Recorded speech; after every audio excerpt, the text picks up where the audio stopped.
এবারে আমরা চলে এসেছি নিমতলা স্টেশনের এখানে। পদ্মার রেল লিঙ্কের জন্য নতুন করে নির্মাণ করা স্টেশনের মধ্যে এটি দ্বিতীয়। এখানে এসে দেখতে পাচ্ছি এই স্টেশনের কাজটি শেষ হয়েছে।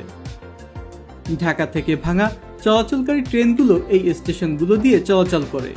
এটি এখনও যাত্রী সাধারণের জন্য উন্মুক্ত করে দেওয়া হয়নি। এটিও খুব শীঘ্রই সর্বসাধারণের জন্য উন্মুক্ত করে দেওয়া হবে। স্টেশনের একপাশে ঢাকা মাওয়া এক্সপ্রেসওয়ে, অন্যদিকে অবারিত সবুজের সৌন্দর্য, সব মিলিয়ে নিমতলা স্টেশনটি খুবই সুন্দর লাগছে। এই স্টেশনের আশেপাশেও তেমন জনবসতি না থাকলেও অদূর ভবিষ্যতে এর আশেপাশে জনবসতি এবং শিল্প কলকারখানা গড়ে উঠবে। তখন এই স্টেশনগুলোতে যাত্রীর সংখ্যা অনেক বেশি বৃদ্ধি পাবে। কেরানীগঞ্জ স্টেশনের মতো এখানেও লুপ লাইন রাখা হয়েছে।